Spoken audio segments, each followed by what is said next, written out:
నమస్తే, welcome to our channel. నేను విశాల్ని. Social మీడియాలో అసభ్యకరంగా పోస్ట్ పెట్టిన సజ్జల భార్గవరెడ్డి మీద కేసు నమోదైంది అందరికీ తెలిసిందే. మరి ముఖ్యంగా విచారణలో ఎన్ని క్వశ్చన్లు అడుగుతున్నా కూడా తను ఏదో ఒక్కదానికి కూడా సమాధానం అయితే చెప్పలేదు.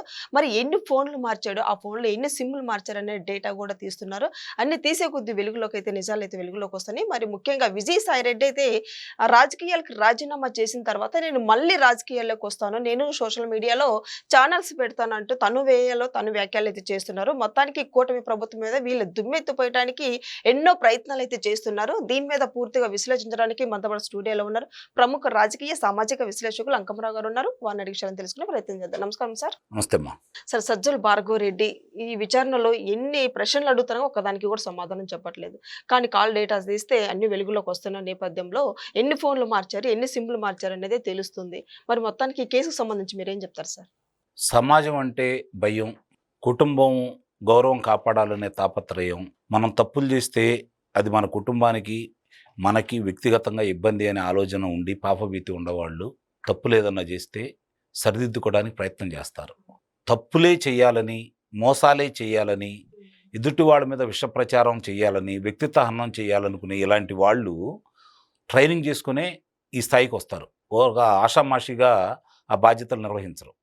కాబట్టే వాళ్ళు వైఎస్ఆర్సీపీ పార్టీకి సంబంధించి 5 సంవత్సరాల్లో చేసినటువంటి చాలా కుంభకోణాలకు సంబంధించింది కావచ్చు, ఇలాంటివి సంబంధించింది కావచ్చు, వాళ్ళు ఎక్కువ చేశారు. మిగిలిన వాళ్ళు చేయలేదని నేను అంటలేదు, వేరే పార్టీ వాళ్ళు చేయలేదని నేను అంటలా. వీళ్ళు ఎక్కువ చేశారు. కొంచెం వ్యక్తిగతంగా మహిళల్ని, అలాగే వ్యక్తిత్వ దూషణకి, వాళ్ళ వ్యక్తిత్వ హననానికి పాల్పడ్డారు. దానికి వింగ్ లీడర్ ఎవరున్నారంటే ఈ సజ్జల భార్గవరెడ్డి. ఇతని ఆధ్వర్యంలోనే 130 మంది పనిచేశారని, ఇప్పుడు అతన్ని రమారమ్మి 300 ప్రశ్నల దాకా సంధిస్తే రెండింటికి కూడా సరిగ్గా సమాధానం చెప్పలేదు. నాకు తెలియదు, గుర్తులేదు, మర్చిపోయాను, నాకేం సంబంధం లేదు. మరి ఏ సంబంధం లేకుండానే 130 మందిని ఎలా అతను పెట్టుకొని పనిచేయించాడు? అలాగే వాళ్ళకి జీతపత్యాలు కావచ్చు, వాళ్ళకి ఇవ్వాల్సినటువంటి సదుపాయాల గురించి కావచ్చు, మరి ఈ కార్యక్రమాలు నిర్వహించడానికి తీసుకున్నటువంటి పరికరాల గురించి కావచ్చు, వాటికి వెచ్చించిన విధానం గురించి కావచ్చు, ఎక్కడి నీకు ఎవరిచ్చారు, ఎవరు చెబితే నువ్వు చేసావా లేదా సొంతంగా నువ్వు ఏమైనా చేసావా అని అడిగితే ఇప్పటివరకు సమాధానాలు లేవు. మరి ఇవన్నీ అతనికి ఎక్కడ సమకూరినాయో చెప్పాలి కదా. 5 సంవత్సరాలు 130 మందికి జీతభత్యాలు ఇవ్వడం అంటే మామూలు విషయం కాదు కదా. తక్కువ 20,000 కాడికి వేసుకున్నా కూడా ఎంత ఇవ్వాలో మనం అందరం చూస్తూనే ఉన్నాం కదా. మరి ఇన్ని విషయాలు అక్కడ ఉన్న తర్వాత మరి అతను ఏమి సమాధానం చెప్పకుండా, అంటే మౌనంగా ఉంటే తను తప్పు తెలుసుకున్నట్టేనా సార్? ఇంకా మౌనంగా ఉంటే తప్పును అంగీకరించినట్లే ఇక్కడ గమనించుకోవాలి. ఆ వాళ్ళకి న్యాయస్థానాలు వెలుసుబాటిస్తూ ఉన్నాయి. మధ్యలో ఇతని విషయం వచ్చేసరికి కొంచెం న్యాయస్థానం చాలా తీవ్రంగానే పరిగణించాలని చెప్పడం ఉంది. రేపు పొద్దున తీర్పు, దాదాపు ఇవాళే తీర్పు రాబోతుంది అతనికి సంబంధించింది. మరి న్యాయస్థానమే అసహనం వ్యక్తం చేసి పోలీసుల్ని హెచ్చరించింది అంటే వాళ్ళ వ్యాఖ్యలు కావచ్చు, వాళ్ళ రాతలు కావచ్చు, వాళ్ళు చిత్రీకరించిన విధానం కావచ్చు, ఎంత జగుస్పాకరంగా ఉందో దీన్ని బట్టి అర్థం చేసుకోవచ్చు కదా మనం. కాబట్టి సజ్జల భార్గవరెడ్డి అనే వ్యక్తి అధికారాన్ని అడ్డం పెట్టుకొని ప్రతిపక్షం మీద, ఆ రోజు అధికారం లేనిమే, అంతకుముందు అధికారంలో ఉన్న తెలుగుదేశం కూటమి మీద, తర్వాత 2019 నుంచి 2024 వరకు ప్రతిపక్షంగా ఉన్నటువంటి తెలుగుదేశం మీద, వాళ్ళు చంద్రబాబు నాయుడు గారి మీద, కుటుంబ సభ్యుల మీద ఏ విధంగా దాడులు చేశారో, ఏ విధంగా చిత్రీకరించారో, అసభ్య పదజాలంతో ఏ విధంగా వ్రాతలు రాశారో ఇవన్నీ చూసిన తర్వాత ఎప్పుడైతే అధికారం కోల్పోయారో అతను ఆ బాధ్యతని తప్పుకున్నాడు. అంటే ఎందుకని? వాళ్ళు చర్యలు తీసుకుంటారని. 5 సంవత్సరాల్లో మనం ఏం చేసామో తెలుసు కాబట్టి, మనం ఎంత ఘోరంగా ప్రవర్తించామో వాళ్ళకి తెలుసు కాబట్టి వీళ్ళు అధికారంలోకి వచ్చారు, దానికి 2 ప్రతీకారం తీర్చుకుంటారని వాళ్ళు భావించారు. కానీ ఈ కూటమి ప్రభుత్వం పెట్టుబడుల మీద పెట్టిన దృష్టి వీళ్ళ మీద పెట్టలేదు. కాబట్టే ఇప్పటికీ వీళ్ళు ఈ విధంగా తిరుగుతూ ఉన్నారు. న్యాయస్థానం కూడా కొన్ని విషయాల్లో వాళ్ళకి 41 నోటీస్ ఇవ్వండి అంటే, వాళ్ళు ఏ విధంగా మాట్లాడినా కూడా, అమరావతి రైతుల్ని వేసెలగా మాట్లాడిన వాళ్ళని, ఆ మాట్లాడేదానికి సహకరించిన వాళ్ళని కూడా న్యాయస్థానం 41 నోటీసులు వదిలిపెట్టండి, అది పెద్ద తీవ్రమైన నేరం కాదు అని చెప్తా ఉంది. మరి తీవ్రమైన నేరాలు ఏంటో చెప్తే వీళ్ళ వరకే మీరు చర్యలు తీసుకున్నానంటే అప్పుడు ప్రభుత్వం ఏదన్నా కాదని చర్యలు తీసుకుంటే న్యాయస్థానం కూడా తప్పు పట్టాలా. న్యాయస్థానం చెప్పదు, మళ్ళీ న్యాయస్థానమే మాట్లాడుతూ ఉంటుంది. అంటే వాళ్ళు మాట్లాడిందే మనం మాట్లాడతాం, ప్రత్యేకంగా మనం వేరే ఉద్దేశంతో ఏం కాదు. ఎందుకంటే ఎందుకు విచ్చలవిడిగా వీళ్ళు ఈ విధంగా ప్రవర్తిస్తున్నారనే దానికి నేను చెప్తున్న విధానం ఇది. న్యాయస్థానం కనుక దీనికంటూ ఇదిగో ఈ నియమ నిబంధనలు ఉన్నాయి, ఈ దాటిన వాళ్ళకి శిక్షలు పడతాయి అని చెప్పని 2-3 గనక శిక్షలు వేయగలిగితే అప్పుడు ఆ పరిధి దాటిన వాళ్ళ మీద వీళ్ళు అభియోగం మోపి, ఇదిగో వీళ్ళు పరిధి దాటారు, అని చెప్పని న్యాయస్థానం ముందు పెడతారు. న్యాయస్థానం శిక్షలేస్తుంది. న్యాయస్థానమే కోపడుతుంది. న్యాయమూర్తుల మీద అన్నవాళ్ళని పట్టుకోమని అంటది. ఎన్నాలో పట్టిద్దని అంటది. చివరికి సిబిఐకి అప్పచెప్పిద్ది. కానీ వేరే ముఖ్యమంత్రి గారి మీద మాట్లాడిన దానికి కూడా మామూలుగా న్యాయస్థానం తీవ్రంగా పరిగణించింది కదా. మరి చర్యలేవి? అది ఇప్పుడు ప్రజలు అదే అడుగుతున్నారు సార్, ఎందుకు చర్యలు అదే తీసుకోవాలి? కదా, అది న్యాయస్థానం కదా తీసుకోవాల్సింది. ఇప్పుడు పోలీసులు కనుక ఏదన్నా తీవ్రమైన చర్యలు తీసుకుంటా ఉంటే మళ్ళీ న్యాయస్థానం వాళ్ళని మందలిచ్చిద్ది. మనం చూసాం కదా. ఇట్లాంటివన్నీ కూడా జరిగేటప్పుడే వాళ్ళకి కాళ్ళు ఇచ్చినట్టయితే అయితే నేను భావిస్తున్నాను. ఇక విజయసాయి రెడ్డి మొన్న చంద్రబాబు నాయుడు గారి గురించి మాట్లాడింది చాలా అభ్యంతరకరం. అందుట్లో అనుమానం ఏం లేదు. అతని వయసు చంద్రబాబు నాయుడు గారి కంటే ఏదైనా 20 సంవత్సరాలు తక్కువ వాడైతే మాట్లాడాలి. మరి ఈ రోజుకి చంద్రబాబు నాయుడు గారు 75 సంవత్సరాలు పూర్తి చేసుకొని కూడా నవ యువకుడిలా ఆయన అంత ఉత్సాహంగా తిరుగుతున్నాడు. పొద్దునపూట ఒక ప్రాంతం, మధ్యాహ్నం ఒక ప్రాంతం, సాయంత్రం ఒక ప్రాంతం పర్యటన చేసుకుంటూ, ఆ తర్వాత అధికారులతో సమీక్షలు నిర్వహించుకుంటూ, రోజుకు 18 గంటలు పనిచేస్తూ 3-4 గంటలు నిలబడే ఆయన మాట్లాడుతూ ఉన్నాడు. లేదంటే 5-6 గంటలు కూర్చొనే సమీక్షలు నిర్వహిస్తూ ఉన్నాడు. మరి ఆయన ఓపిక గురించి, ఆయన వయసు గురించి ఈయన మాట్లాడుతుంటే దెయ్యాలు వేదాలు ఒలిస్తున్న సందర్భంగా ఉన్నాయి.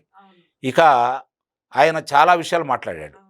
ఈయన ఎన్నాళ్ళు బ్రతుకుతాడు, ఒక్కడే కదా కుమారుడు, నీకు ఒక్కతే కదా కుమార్తె, ఆయనకు ఒకడే కుమారుడు, మరి నీకు ఎందుకు తాపత్రయం, ఇంటికాడ కూర్చోవచ్చు కదా, ఎందుకు నువ్వు మళ్ళీ సోషల్ మీడియాలో మళ్ళీ ఛానల్స్ పెట్టాలని నువ్వు ఎందుకు భావిస్తున్నావు, మళ్ళీ రాజకీయ పార్టీ పెట్టాలని నువ్వు ఎందుకు భావిస్తున్నావు, నీ వయసు ఏంటి, నువ్వేమన్నా యువకుడువా, వ్యవసాయం చేసుకుంటా అన్నాడు. వ్యవసాయం చేసుకోవచ్చు కదా, మట్టి బిసుక్కోవచ్చు కదా, మళ్ళీ నీకు ఈ కంపులు ఎందుకు, నీ మీద ఆయన వ్యక్తిగతంగా కక్ష పెట్టుకున్నాడా, నువ్వు 5వ ముద్దాయివి, వాస్తవంగా నువ్వు 1వ ముద్దాయిగా నిన్ను పెట్టాలి. ఇక్కర్ స్కామ్లో మొట్టమొదటి ముద్దాయివి నువ్వు.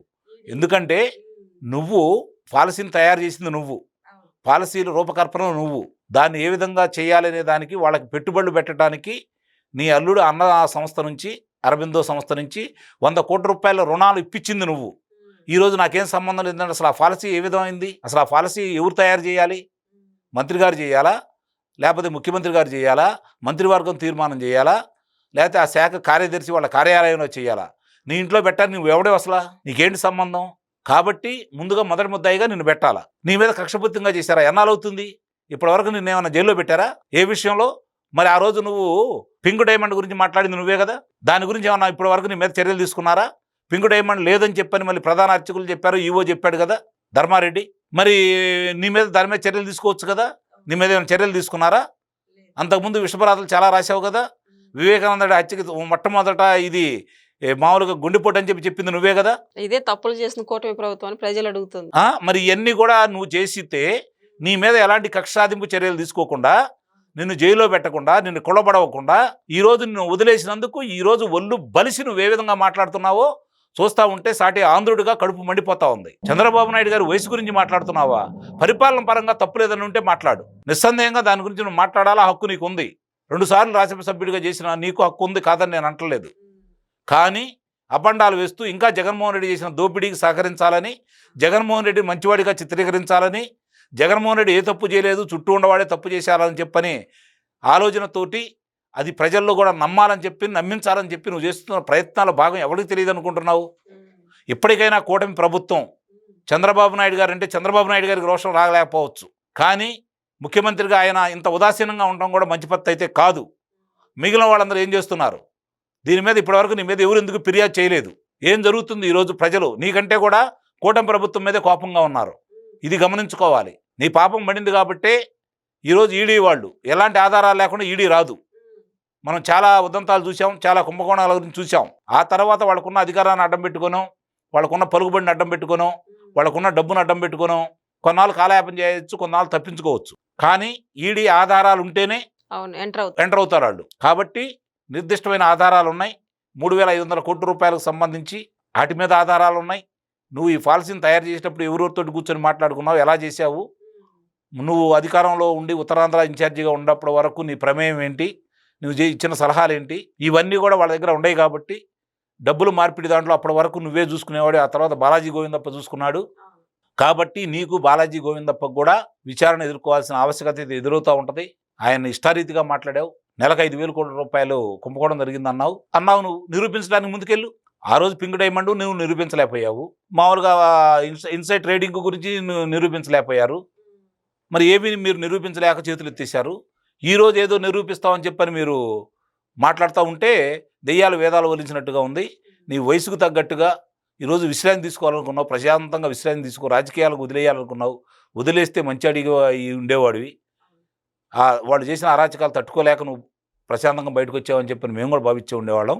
కానీ ఇప్పుడు కూడా మద్యం కుంభకోణంలో నువ్వు జగన్మోహన్ రెడ్డి రక్షించే క్రమంలో చంద్రబాబు నాయుడు గారి మీద బురద జల్లాలని నువ్వు ప్రయత్నం చేస్తున్నావు. ఆయన మీద బురద జల్లాలని నువ్వు ప్రయత్నం చేస్తే నీ మీద యాసిడ్ పడిద్దనే విషయాన్ని నువ్వు మర్చిపోవద్దని చెప్పి అయితే నేను విజయసాయి రెడ్డిని హెచ్చరిస్తా ఉన్నాను. Okay, thank you sir.